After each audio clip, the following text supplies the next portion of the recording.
DD किसान, बदलते भारत की शान।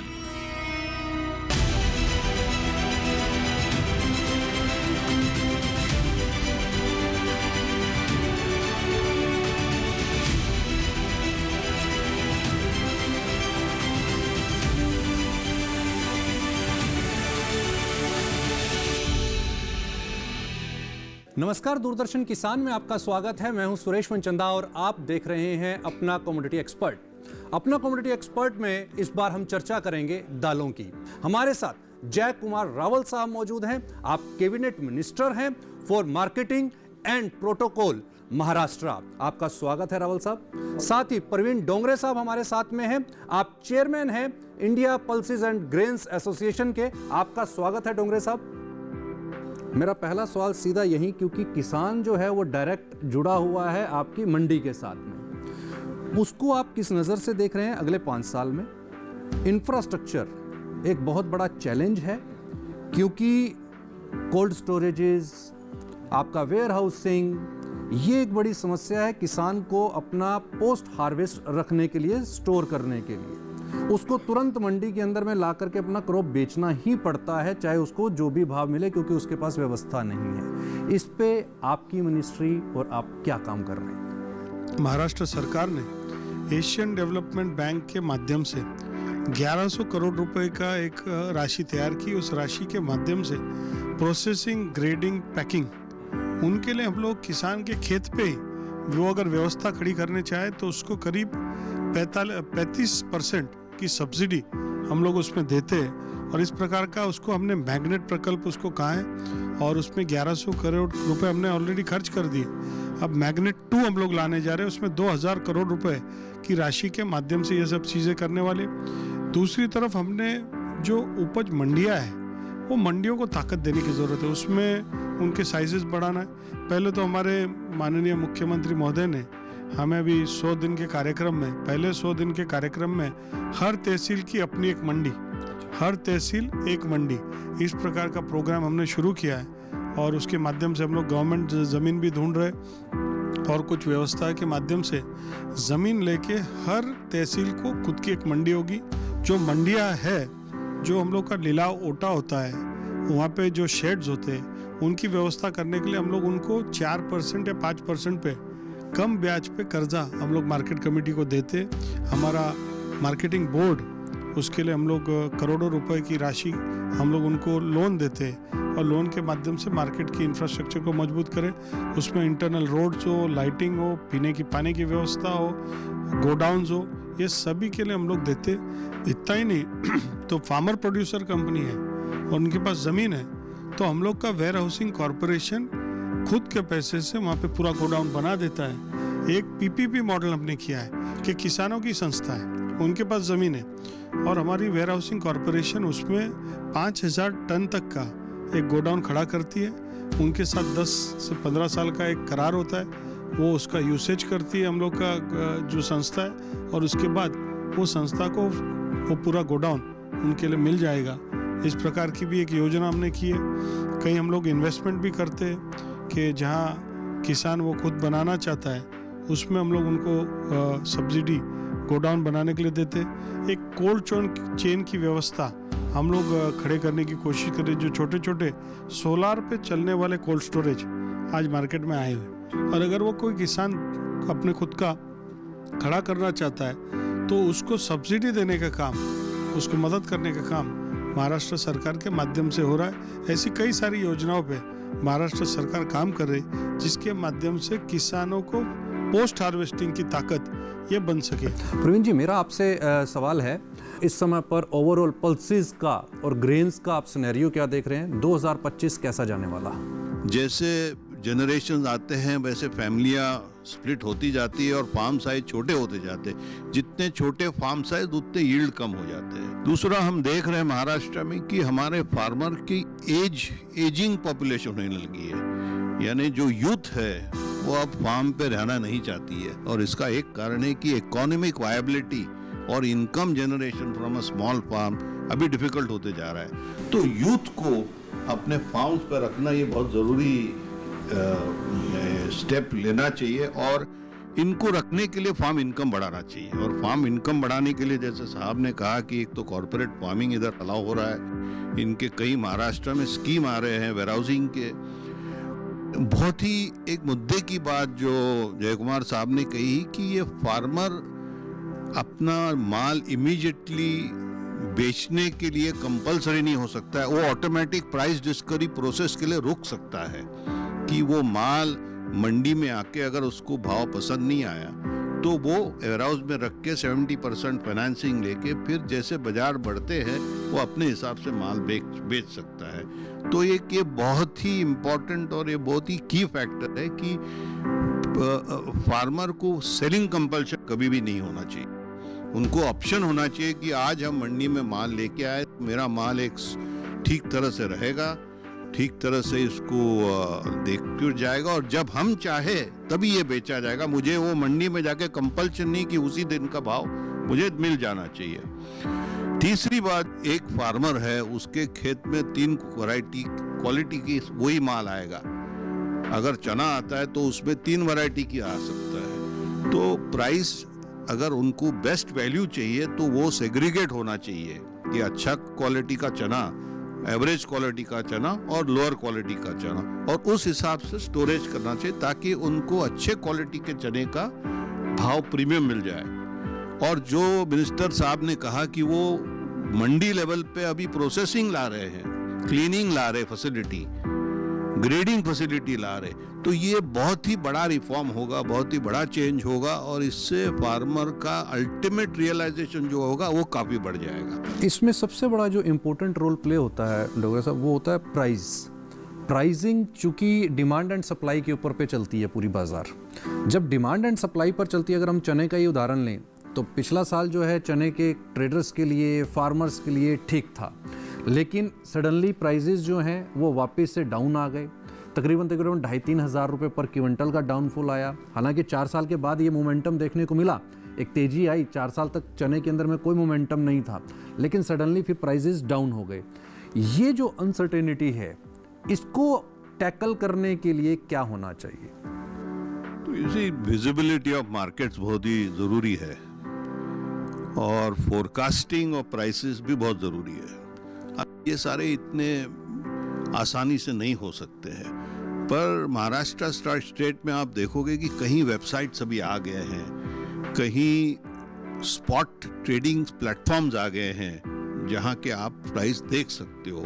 प्राइस डिस्कवरिटी और प्राइस की जो अवेलेबिलिटी है फार्मर को, वो कहीं भी बैठे हुए उसको मिल जाती है। वेदर डिपार्टमेंट भी महाराष्ट्र में सेंटर्स इन्होंने काफ़ी बढ़ाए हैं हमारे सरकार ने महाराष्ट्र में, जहाँ पे वेदर मॉनिटरिंग हो सकता है और थोड़ा बहुत वेदर का फोरकास्ट भी हो सकता है कि weather plays a very important role. तो स्लोली बट स्टेडीली हमारे स्टेट में ये सब चेंजेस आ रहे हैं और उसके हमको इफेक्ट्स ऑलरेडी दिखने लगे हैं दूसरे क्रॉप्स में और होपफुली ये पल्सेस में भी दिखाई देंगे।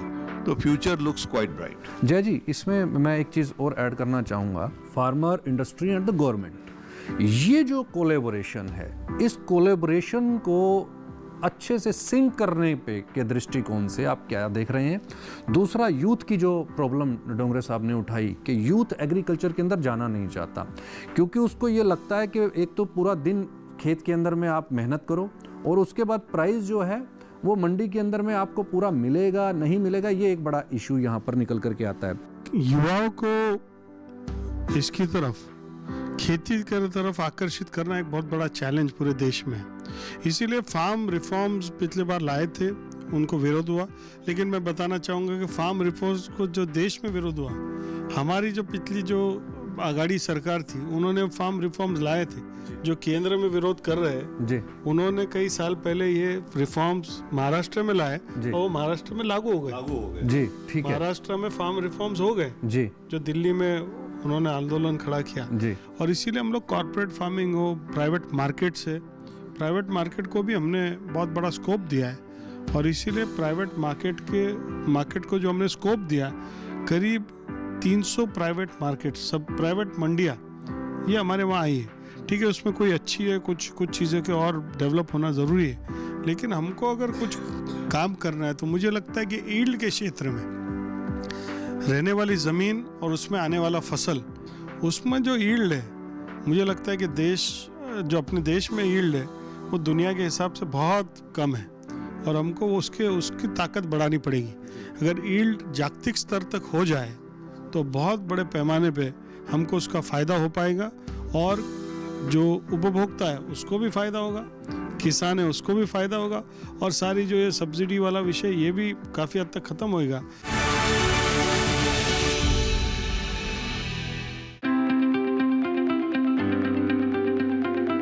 The heart of your kitchen is the LPG gas stove. My ISI and BIS certified LPG stove is the source of heat needed to cook my favorite meals. So I can safely and happily enjoy cooking.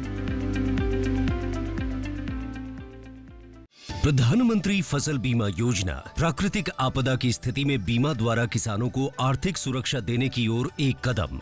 हमने फसल बीमा योजना को अधिक प्रभावी बनाया, उसके दायरे में ज्यादा किसानों को लाए।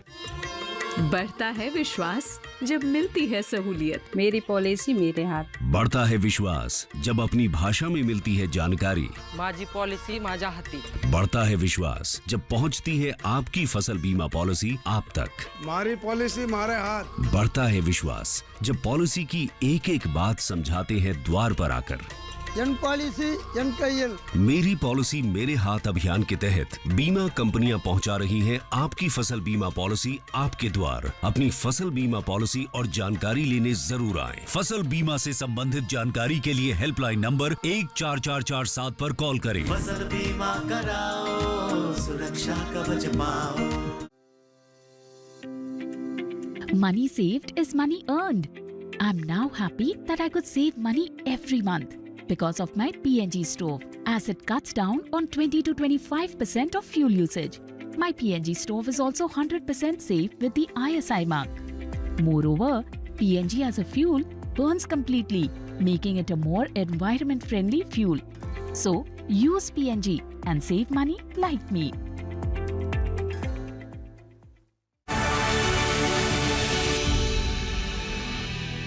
ब्रेक के बाद एक बार फिर से स्वागत है और इस समय पर हमारे साथ इस चर्चा के अंदर में अहम जो गेस्ट हैं वो जुड़े हैं। मैं उनसे तारुफ करवा दूं आपका। हमारे साथ में हिज हाइनेस इस समय पर एच.ई. डॉक्टर टिन टुट इस समय पर हमारे साथ जुड़े हैं। आप डेप्यूटी मिनिस्टर हैं, minister of agriculture, livestock and irrigation, Myanmar से। Sir, the first question, how you are looking pulses trade with India and what you are looking for next 2 or 3 years? Well, in fact, India has been always, the best partner for pulses. कि हम दलहन निर्यात करने के लिए दुनिया में दूसरे स्थान पर थे। पहला निश्चित रूप से कनाडा, लेकिन वैसे भी मैं जो कह रहा हूँ वह यह है कि अगले 2 से 3 वर्षों में यह हमारे लिए प्रतिस्पर्धी होगा।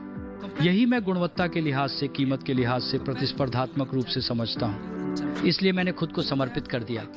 जब मैं घर जाता हूँ तो मुझे किसानों से बात करनी होती है, क्योंकि मैं विशेष रूप से म्यांमार में छोटे दलहन किसानों का प्रतिनिधित्व करता हूँ, जहाँ चावल के बाद दालों का उत्पादन दूसरे सबसे बड़े पैमाने पर होता है। लेकिन दालों की आय बहुत अधिक है, इसलिए छोटे किसान, उन्हें 3 चीजों की जरूरत होती है। छोटे किसानों को 3 चीजों की आवश्यकता होती है। पहली बात निवेश की, दूसरी बात है प्रौद्योगिकी और तीसरा बाजार है। बाजार भारत से पूरा हुआ और हमें बहुत मदद करता है और एक पसंदीदा राष्ट्र के रूप में समर्थन करता है। और भारत वैश्विक प्रक्रिया मूल्य श्रृंखला का चैंपियन है, जैसा कि अभी producer of a champion of India is the champion of the global process value chain. As of now, what's the yield and what's the production size over there? Production size is उत्पादन का आकार है।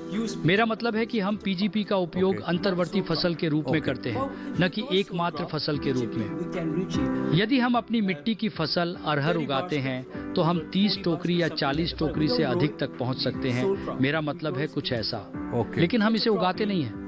हम जो मिट्टी की फसल उगाते हैं वो अंतर्वर्ती फसल है। ठीक है। PG can be intercrop with sesame.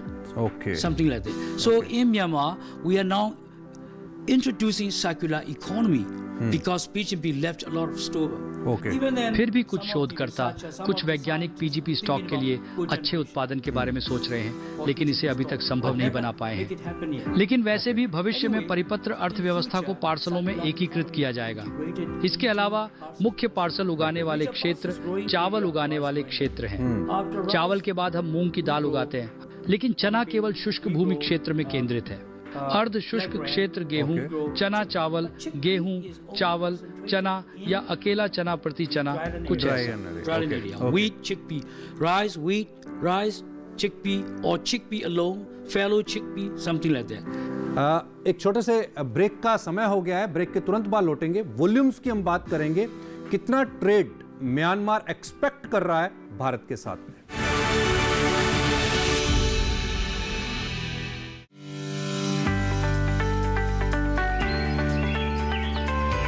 Keeping our earth green forever is in our hands only. That's why I prefer CBG for my car.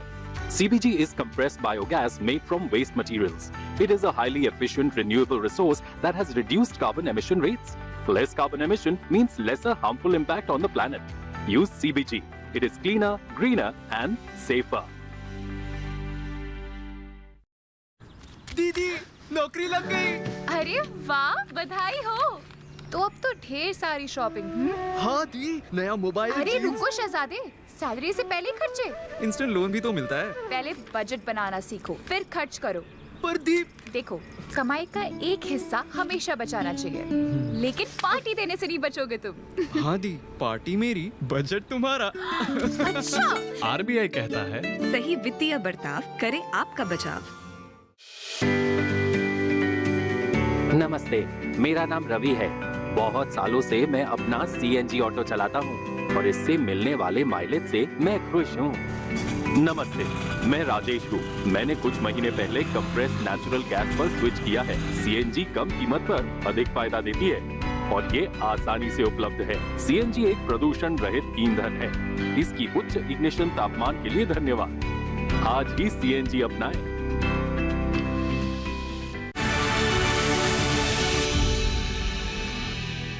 Break के बाद एक बार फिर से स्वागत है और अब हमारे साथ में बिमल कोठारी साहब भी जुड़ चुके हैं। आप चेयरमैन हैं IPGA यानी कि India pulses and grain association से। स्वागत है कोठारी साहब आपका।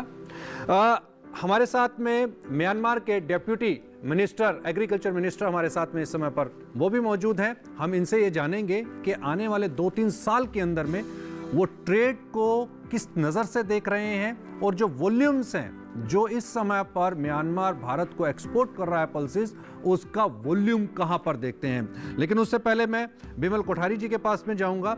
बिमल जी, पल्सेस ओवरऑल सिनेरियो आपको क्या नजर आता है? 2025 कैसा रहने वाला है?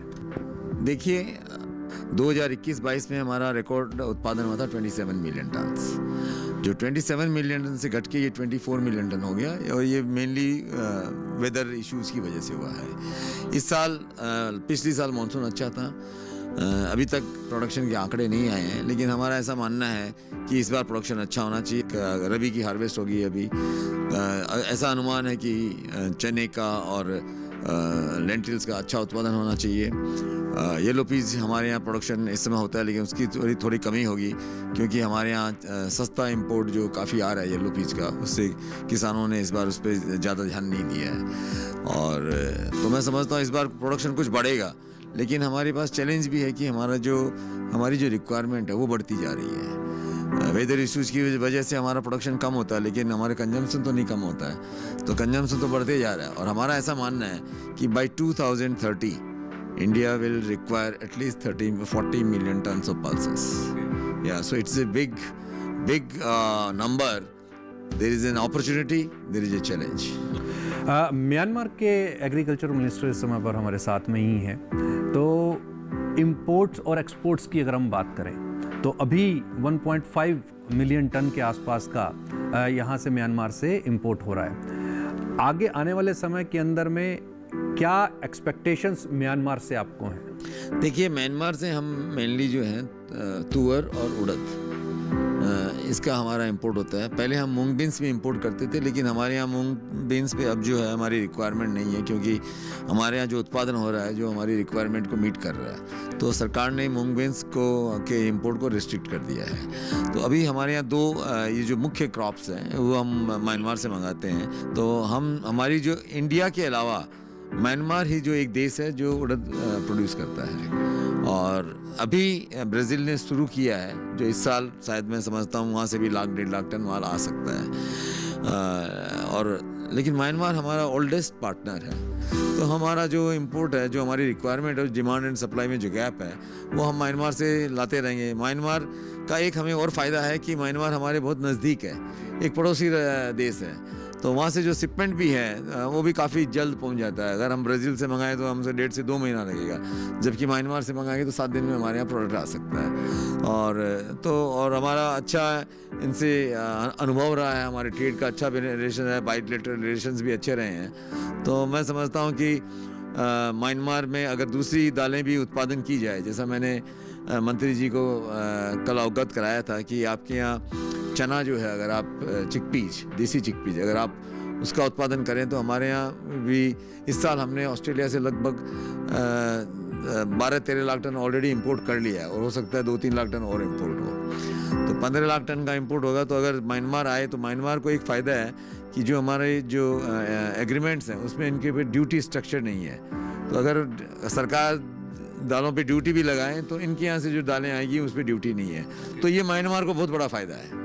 तो इसलिए म्यांमार को उसका जरूर लाभ उठाना चाहिए। Yeah, sir, question to you. Right now, as Mr. Kothari said, 1.2 million tons pulses has been imported to India from Myanmar. What's the figure you are looking for to 2025 and as well as for the next 2 or 3 years? Well, of course, what I expect generally is बिल्कुल, आमतौर पर मैं जो उम्मीद करता हूँ वह हमारे दालों के भारत को निर्यात में वृद्धि है, लेकिन निश्चित रूप से कभी-कभी इसे होना चाहिए। यह वास्तव में उचित नहीं है कि लंबे समय तक साथी बने रहने की उम्मीद की जाए या इसे निश्चित मान लिया जाए, क्योंकि हमें प्रतिस्पर्धी होना चाहिए। हमें गुणवत्ता के मामले में प्रतिस्पर्धी होना चाहिए, हमें कीमत के मामले में प्रतिस्पर्धी होना चाहिए। इसलिए हमारा कार्य कृषि, पशुधन और सिंचाई के उप मंत्री के रूप में किसानों के साथ संवाद करना, हमारे व्यापारियों के साथ संवाद करना और गुणवत्ता में सुधार करना, खाद्य सुरक्षा मानक में सुधार करना, SBA मानक में सुधार करना है। ये बहुत महत्वपूर्ण बिंदु हैं। तो हमें एक उपाय लेना होगा, यदि हम उपाय कर सकते हैं। निश्चित रूप से हमें अभी भी बाजार की अन्य विविधताओं की तलाश करनी है, ये पक्का है, लेकिन हम उम्मीद करते हैं कि भारत हमारा लंबे समय तक साझेदार रहेगा। Do you have any plan if any Indian come to your Myanmar and grow these pulses and agriculture over there? As far as I see, not yet. Therefore, I was. जहाँ तक मैं देख सकता हूँ अभी तक नहीं, इसीलिए मैं खुले तौर पर भारतीय व्यवसायियों को आमंत्रित कर रहा था और वहाँ आकर हमारे दाल व्यापारियों के साथ मिलकर काम करने के लिए कह रहा था। अनुबंध खेती करें, अनुबंध खेती करें। अनुबंध खेती वह है जिसे हम सुनिश्चित कर सकते हैं। 3 चीजें, ये वही है जो मैंने पहले कहा था, पूंजी निवेश और प्रौद्योगिकी और बाजार। इस प्रकार अनुबंध खेती इन सभी समस्याओं का समाधान करती है, इसलिए भारतीय व्यापारी और निश्चित रूप से And of course, our traders. The contract farming facilities there. available. We have our. Even then. फिर भी म्यांमार सरकार, हमारी सरकार ने कॉन्ट्रैक्ट फार्मिंग का अभ्यास शुरू किया, जिसे हम कहते हैं। मेरा मतलब है कि ये 3 चीजें हल हो चुकी हैं, लेकिन फिर भी उस SOP को ठीक से समायोजित किया जा रहा है जिसे आप कहते हैं। तो ये अब भी काम करता है। इस प्रकार किसान अपनी समस्या का समाधान कर सकते हैं। अब किसानों को अपनी पूंजी निवेश की चिंता नहीं करनी होगी। बिल्कुल, सुनिश्चित करने के लिए वापसी के लिए विस्तार गतिविधियां होंगी और बाजार भी मौजूद है, हमें चिंता करने की जरूरत नहीं है। इसलिए मैं म्यांमार में हमारे पारसी व्यवसायियों और उनके साथियों के साथ काम करने के लिए आमंत्रित करना चाहता हूँ। वे यहाँ आने वाली 40 कंपनियों के साथ काफी आते हैं। मैंने कभी ऐसा अनुभव नहीं किया। म्यांमार पारसी निर्यात कंपनियों की संख्या 40 है। मुझे लगता है कि 40 से अधिक भी कुछ नहीं आ रहे हैं, तो कुछ आ रहे हैं। तो अभी यहाँ दिल्ली में 40 कंपनियां हैं, तो बहुत सारे कार्य। तब भी मैं म्यांमार पल्स एसोसिएशन के हमारे उपाध्यक्ष के अध्यक्ष और सचिव के साथ था। Chairman and the secretary of vice chair of the Myanmar Pulses Association. It will be a win-win situation for both the countries. I think Definitely, so. definitely. That's why. But we need a price signal. We need a quality signal, and the transparency and information flow to our small farmers. Last question Kothari साहब आपसे, क्योंकि trade से आप जुड़े हैं और association से आप जुड़े हैं, अगर स्टॉक करना हो पल्सेस का 2025 में, तो आप कौन सी कमोडिटी पल्सेस की प्रेफर करेंगे? वो चना है, उड़द है, तुअर है, कौन सी पल्सेस ऐसी हैं जिसके अंदर में स्टॉक करने से एक बेनिफिट हो सकता है? देखिए, अभी दालों के दाम सभी कम हैं जी, जितनी भी दालें हैं सभी कम, प्राइसेस काफ़ी नीचे आ चुके हैं जी। तो मैं तो समझता हूँ कि आगे जो महीने आएंगे सभी दालों में, जैसे खासकर तुअर में, चने में, सभी में अच्छी अपॉर्चुनिटी रहनी चाहिए। लेकिन दालों के इस साल जो हमारी उपलब्धता बनी रहेगी जी। मुझे नहीं लगता कि जो पिछले साल हमने दामों में जो वृद्धि देखी थी वैसी वृद्धि हमको देखने की। मतलब अभी ये 2025 मान करके चलें, प्रेशर थोड़ा सा रहेगा? नहीं, मैं नहीं समझता हूँ कोई प्रेशर रहेगा। ट्रेड के लिए स्टेबल रहेगा, स्टेबल रहेगा, स्टेबल रहेगा, और वो अच्छी बात है। स्टेबल होना ज़्यादा अच्छी बात है। जी। उस पर ट्रेड को फायदा ही होता है, उसमें नुकसान नहीं है। स्टेबल रहने से, प्राइस स्टेबल, पॉलिसीज स्टेबल, तो it is always good for the business. जी, बहुत बहुत शुक्रिया कोठारी साहब, आपने हमें ज्वाइन किया और इस पर चर्चा की। Thank you very much to joining us sir, and we hope a better trade relationship between the Bharat, new Bharat, and changing Myanmar. Sure. Thank you. Thanks a lot to joining us. तो इस विशेष पेशकश के अंदर में फिलहाल के लिए इतना ही। जैसा कि आपको बताया कि आने वाला समय जो है म्यांमार और भारत के अंदर में दालों के भविष्य के लिए कितना सुनहरी हो सकता है, क्या अपॉर्चुनिटीज वहां पर हैं, और 2025 के अंदर में कौन सी दाल आप रख सकते हैं। इस विशेष पेशकश में फिलहाल के लिए इतना ही। कहीं मत जाइए, देखते रहिए दूरदर्शन किसान।